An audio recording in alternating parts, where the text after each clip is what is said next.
తగ్గేదేలే ఇలా పోజ్ పెడుతున్నారు అంబటి రాంబాబు. 13 రోజులు జైల్లో ఉన్నారు. బయటికి వచ్చి ఈరోజు మళ్ళీ పీటీ వారెంట్ జారీ చేసి కోర్టులో హాజరుపడుతున్నటువంటి ఆ సమయంలో కోర్టు బస్సులో అంబటి రాంబాబు ఈ పోజ్ పెడుతున్నారు, తగ్గేదేలే అంటున్నారు. డైరెక్ట్గా పీసీఆర్ ప్లే చేయండి ఆ వీడియోని. చూడండి, ఇక్కడ పోలీసులు తీసుకొచ్చిన వెహికల్లో ఉన్నారు ఆయన. సో ఆ వెహికల్లో నుంచి ఆయన చూడండి తగ్గేదేలే సింబల్ చూడండి. కమోన్, అంబటి రాంబాబు పెడుతున్న సిగ్నల్ చూస్తూ ఉంటే ఏ మాత్రం తగ్గేలేదు. మీరు 13 రోజులు జైల్లో పెడుతున్నారు, ఏం చేశారు? మహా అయితే ఇంకో 4 రోజులు ఉంచుతారేమో, కానీ ఏం చేస్తారు? తగ్గేదేలే. ఎన్నిసార్లు జైల్లో పెడుతున్న ట్వీట్ కూడా ఉంది. దౌర్జన్యాలని, దుర్మార్గాలని, ఇంకేం చెరసాలలు ఇవన్నీ చేసి దౌర్జన్యాలు, దుర్మార్గాలు, చెరసాలలు వెలుగుని ఆపలేవు, నిర్బంధించలేవు అని చెప్పి పోస్ట్ పెట్టారు ఆయన. ఈరోజేమో తగ్గేదేలే అంటున్నారు. సో 13 రోజులు జైల్లో నుంచి బయటకు వచ్చారు. మొట్టమొదటిసారిగా మీడియాకి కనపడ్డారు అంబటి రాంబాబు. పోలీసులతో ఏకంగా వాగ్వాదం అవుతున్నారు, పోలీసులకి సిగ్నల్ ఇస్తూ ఉన్నారు. సో రాజమండ్రి నుంచి గుంటూరు కోర్టుకు వచ్చారు అంబటి. కోర్టు దగ్గర బస్సులో నుంచే కెమెరాలను చూస్తూ తగ్గేదేలే అంటూ సైకిల్ చేస్తున్నారు. ఒకసారి కోర్టు దగ్గరికి వచ్చిన తర్వాత తగ్గేదేలే అని చెప్పి అంబటి రాంబాబు పెట్టిన ఆ పోజ్ మీకు కనబడుతోంది. సో విజువల్ మీరు చూడొచ్చు. అంబటి రాంబాబు పోలీస్ వెహికల్లో ఉన్నారు, పోలీసు వ్యాన్లో ఉన్నారు. సో అక్కడి నుంచి బయటికి వచ్చే సమయంలో ఆయన ఎస్ తగ్గేదేలే, ఒక్కసారి తగ్గేదేలే అని చెప్పి అలా అందరికీ హాయ్ చెప్తున్నారు. కార్యకర్తలకి చాలా రోజుల తర్వాత కోర్టు హాల్ దగ్గరికి వచ్చారు కాబట్టి కెమెరాలో కూడా హాయ్ చెప్తున్నారు ఆయన. మా ప్రతినిధి సాయి ఉన్నారు లైవ్లో.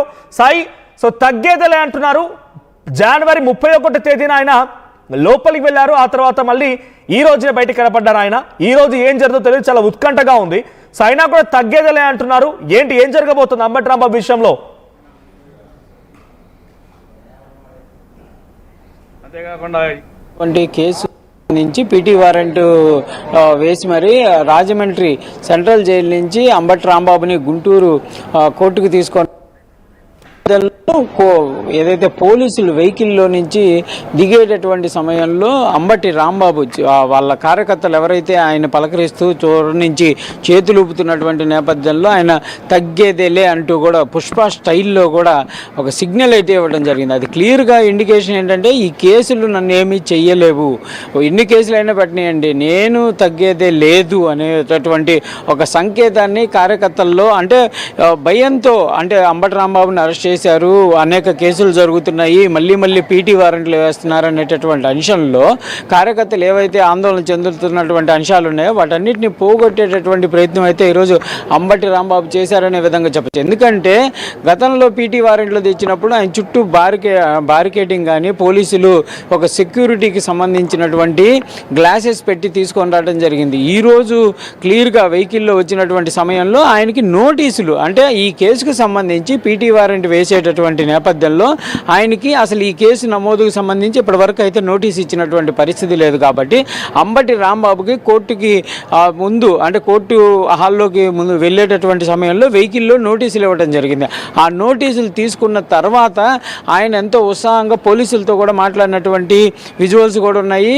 మీరేం చేస్తారు, మీ బాధ్యత మీరు చేస్తున్నారు అంటూ కూడా మాట్లాడినటువంటి పరిస్థితి ఉంది. ఆ నేపథ్యంలో కార్యకర్తలు, ఆయనకి సంబంధించినటువంటి సన్నిహితులంతా కూడా అక్కడ నిలబడి ఆయనకి అభివాదం చేస్తున్నటువంటి నేపథ్యంలో పుష్ప స్టైల్లో తగ్గేదేలే అంటూ కూడా ఒక సిగ్నల్ని అంబటి రాంబాబు ప్రస్తుతం చేయటం, అదంతా కూడా మనం కూడా చిత్రీకరించినటువంటి నేపథ్యం ఉంది. అంటే మొత్తంగా మాత్రం ఆయన ఒక భయానకమైనటువంటి వాతావరణంలో నుంచి జైలుకి వెళ్ళినటువంటి అంశాన్ని మనం చూసాం. అయితే జైల్లో ఎలాంటి పరిస్థితులు ఉన్నాయి, ఏంటి అంబటి రాంబాబు పరిస్థితి ఏమైపోతుంది అనేటటువంటి ఒక ఆందోళన అయితే అంబటి రాంబాబు వర్గానికి వాళ్ళ కార్యకర్తలు కానీ వైఎస్ఆర్సీపీ పార్టీ ఒక ఆందోళన ఉన్నటువంటి నేపథ్యంలో ఎవ్వరూ ఆందోళన చెందాల్సినటువంటి పరిస్థితి లేవు, ఈ కేసులన్నీ కూడా ఏం చేసేటటువంటి పరిస్థితి లేదంటూ కూడా క్లియర్గా ఒక ఇండికేషన్ ఇస్తున్నటువంటి పరిస్థితి ఉందనే విధంగా చెప్పచ్చు. ఎందుకంటే ఒక జోష్ అంశం, అంటే గతంలో కూడా పీటీ వారెంట్లో వచ్చినటువంటి పట్టాపురం పోలీసులు ఇచ్చినటువంటి పీటీ వారెంట్లో వచ్చినప్పుడు కూడా జోష్ఫుల్గా కూడా ఆయన వాళ్ళందరినీ అభివాదం చేస్తూ వెళ్ళారు. ఈరోజు క్లియర్గా ఒక ఇండికేషన్ ఇవ్వడం జరిగింది. ఇంకోటి మనం మరో దృశ్యంలో కూడా చూడొచ్చు, వాళ్ళకి సంబంధించినటువంటి ఆయన చుట్టూ ఉండే అనుచరులతో ఎంతో జోష్ఫుల్గా ఆయన మాట్లాడుతున్నటువంటి పరిస్థితి. ఇప్పటికే లో కూడా ఆయనకి రిలీఫ్ వచ్చేసింది. కాబట్టి ఈ కేసులు ఈ రోజు వేసేటటువంటి పీటీ వారెంట్కి సంబంధించిన దాంట్లో కూడా రిలీఫ్ వస్తుంది అనేటటువంటి ఒక ఆలోచన అంబటిలో కనబడుతుంది. ఒకవేళ రాకపోయినా కూడా 2-3 రోజుల్లో ఈ కేసుల్లో బెయిల్ వచ్చేస్తాయి అనేటటువంటి ఆయన సంకేతాలు అయితే ఇస్తున్నటువంటి పరిస్థితి ఉంది. ఒకవేళ ఇది అయిపోయిన తర్వాత మళ్ళీ ఇంకో పీటీ వారెంట్ వేసినా కూడా ఆయన పైన అంటున్నారు కాబట్టి మొన్న చంద్రబాబును దూషించిన కేసులో అరెస్ట్ చేశారు, రిమాండ్ తరలించారు. ఆ తర్వాత పీటీ వారెంట్ జారీ అయింది, ఆ కేసులో కూడా బెయిల్ దొరికింది. ఇప్పుడు మళ్ళీ ఇంకో పీటీ వారెంట్. ఇలా 31 కేసులు ఉన్నాయి కాబట్టి ఒక సంకేతం అనుకోవాలి. ఒక్కవేళ నువ్వు బయటకు వస్తే నెక్స్ట్ కేసు మళ్ళీ పెట్టేసి లోపలేస్తాం, నెక్స్ట్ నోటీస్ ఇస్తాం, మళ్ళీ లోపలికి తీసుకెళ్తాం.